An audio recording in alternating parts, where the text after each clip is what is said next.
ഇന്നലെ രേണു സുധീർ തൻ്റെ യൂട്യൂബ് ചാനലിൽ ഒരു വീഡിയോ ഇട്ടിട്ടുണ്ടായിരുന്നു. ആ ഒരു വീഡിയോ ഉണ്ടെങ്കിൽ ആ വീട്ടിലുള്ള പ്രശ്നങ്ങൾ കാണിക്കാൻ വേണ്ടിയാണ്. വീട് പണിത് കൊടുത്ത വ്യക്തി പറയുന്നുണ്ടായിരുന്നു ആ വീട്ടിൽ കുഴപ്പമോ കാര്യങ്ങളോ ഒന്നുമില്ല, നല്ല രീതിയിലാണ് പണിത് കൊടുത്തതെന്നുള്ളൊരു കാര്യം. അതില്ല എന്ന് തെളിയിക്കാൻ വേണ്ടി രേണു സുധി ഉണ്ടെങ്കിൽ വീഡിയോയിൽ ഫുള്ള് വീടിനെ പറ്റി കാണിക്കുന്നുണ്ട്, എന്തൊക്കെ പ്രശ്നങ്ങളുണ്ട് എന്നുള്ളൊരു കാര്യം, വീടിൻ്റെ മതിലിൻ്റെ കാര്യം, റൂഫിൻ്റെ കാര്യം. ആ ഒരു വീഡിയോ കണ്ട സമയത്താണ് കുറേയധികം പ്രശ്നങ്ങളുണ്ടായിരുന്നു. ആ ഒരു മതിലിൻ്റെ ആയാലും പെട്ടെന്ന് ഇനി കുറച്ച് നാളല്ലേ പണിത് കൊടുത്തിട്ട് അതിനുള്ളിൽ തന്നെ പൊട്ടിപ്പൊളിഞ്ഞൊക്കെ അങ്ങനെയൊക്കെ കിടക്കുന്നു. അതുപോലെ തന്നെ വീടിൻ്റെ റൂഫ്, ആ ഒരു രേണു സുധി പറഞ്ഞ കാര്യങ്ങൾ അതേ കണക്ക് തന്നെ പ്രശ്നങ്ങളുണ്ട്. ഈ ഒരു വീഡിയോ ഇറങ്ങിയതിന് ശേഷം ആ ഒരു വീട് പണിത് കൊടുത്ത ഫിറോസ് എന്ന് പറഞ്ഞ വ്യക്തി ഉണ്ടെങ്കിൽ ഇതിനെപ്പറ്റി മാപ്പ് പറഞ്ഞുകൊണ്ട് ഒരു വീഡിയോ ഇട്ടിട്ടുണ്ട്.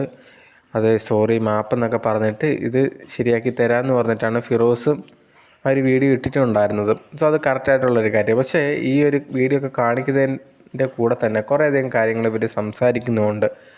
അത് മെയിനായിട്ടെന്ന് പറഞ്ഞാൽ കമൻറ്റ്സ് കുറേയധികം വന്നിട്ടുണ്ടായിരുന്നു. അത് കിച്ചുവിന് സപ്പോർട്ടായിട്ടായിരുന്നു വന്നിട്ടുണ്ട്. കിച്ചുവിനും ഋതപ്പൻ്റെയൊക്കെ കാര്യം പറഞ്ഞിട്ടുണ്ടായിരുന്നു. അവരെല്ലാം അവിടെ താമസിക്കുന്നുണ്ടെന്നൊക്കെ പറഞ്ഞിട്ട് കുറേയധികം കമൻറ്റ്സ് വന്നിട്ടുണ്ടായിരുന്നു. അതിനൊക്കെ റിപ്ലൈ ആയിരുന്നു ഇപ്പം ഈ ഒരു രേണു സുധിയൊക്കെ കൊടുക്കുന്നത്. ഇപ്പം കിച്ചു ഉണ്ടെങ്കിൽ 20 വയസ്സായി, അവനെ തന്നെ നോക്കാൻ പറ്റുന്ന ഒരു പ്രായമാണ്.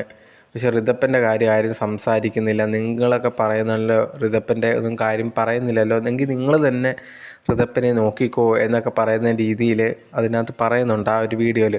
ഇതിന് താഴെ വന്ന കുറേയധികം കമൻറ്റ്സ് വന്നിട്ടുണ്ട്. അതൊന്നും ഞങ്ങളെന്തിനാണ് നോക്കുന്നത്, നീ അല്ലേ നോക്കണ്ടേ, നീ ഇങ്ങനെ ഇതിൻ്റെ അഭിനയം എന്നൊക്കെ പറഞ്ഞ് നടക്കാൻ, നീ കൊച്ചിനെ നോക്ക് എന്നൊക്കെ പറഞ്ഞിട്ട് കുറേയധികം നെഗറ്റീവായിട്ടുള്ള കമൻറ്റ്സും കാര്യങ്ങളൊക്കെ വന്നിട്ടുണ്ട്. അതുപോലെ തന്നെ ഈ ഒരു വീഡിയോ കാണിക്കുന്നതിൻ്റെ ഇടയിൽ തന്നെ രേണു സുധിയുടെ അച്ഛനുണ്ടെങ്കിൽ അവിടെ ഓരോന്ന് ചുരണ്ടെന്ന് ഭയങ്കരമായിട്ട് വീടിൻ്റെ ഓരോ സ്ഥലങ്ങളൊക്കെ ചുരണ്ടത്. അപ്പോഴത്തേനും നോക്കി അവിടെ കുഴപ്പമില്ലാതിരിക്കുന്ന ഭാഗങ്ങളൊക്കെ എന്തിനാ ആവശ്യമില്ലാതെ ഇങ്ങനെ ചുരണ്ടുന്നതെന്നൊക്കെ ചോദിച്ചിട്ട് രേണു സുധിയുടെ അച്ഛനെതിരെയും നെഗറ്റീവ് കമൻറ്റ്സും കാര്യങ്ങളൊക്കെ വരുന്നുണ്ട്. ആ വീഡിയോ കണ്ടിട്ടില്ലെങ്കിൽ നിങ്ങൾക്കത് കണ്ടു നോക്കാം. നിങ്ങൾ കാണുമ്പോൾ ഇത് പുള്ളി ഉണ്ടെങ്കിൽ ഇതൊക്കെ പ്രശ്നമെന്ന് പറഞ്ഞ് ഭയങ്കരമായിട്ട് ചുരണ്ടിയൊക്കെ ഇല്ലാത്ത കുഴപ്പമില്ലാത്തടത്തൊക്കെ വെറുതെ ചുരണ്ടി കാണിക്കുന്നുണ്ട്. അതിൻ്റെ ഒന്നും ആവശ്യമില്ലല്ലോ.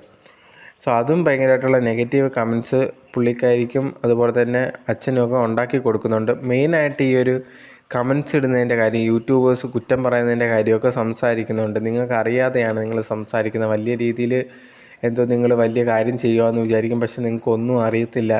അതുപോലെ തന്നെ എല്ലാവരും കിച്ചുവിനെ സപ്പോർട്ട് ചെയ്യുന്നുണ്ട്, ഋതപ്പനെ ഒന്നും സപ്പോർട്ട് ചെയ്യുന്നില്ല, അവൻ കൊച്ചു കുട്ടിയാണ്.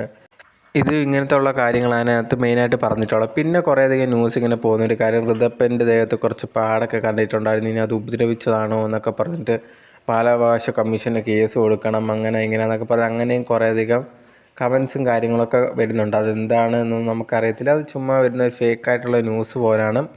സോ എന്തായാലും ആ ഒരു വീഡിയോയിൽ വന്ന് കുറേയധികം കാര്യങ്ങൾ രേണു പറഞ്ഞിട്ടുണ്ട്. അതിൽ കുറച്ച് ആ വീടിൻ്റെ പ്രശ്നങ്ങൾ, അത് സത്യമായിട്ടുള്ളൊരു കാര്യമാണ്, അത് മാറ്റി കൊടുക്കാം, അത് ശരിയാക്കി കൊടുക്കാമെന്ന് വീട് പണിത് കൊടുത്ത ഫിറോസിക്കയും പറഞ്ഞിട്ടുണ്ട്.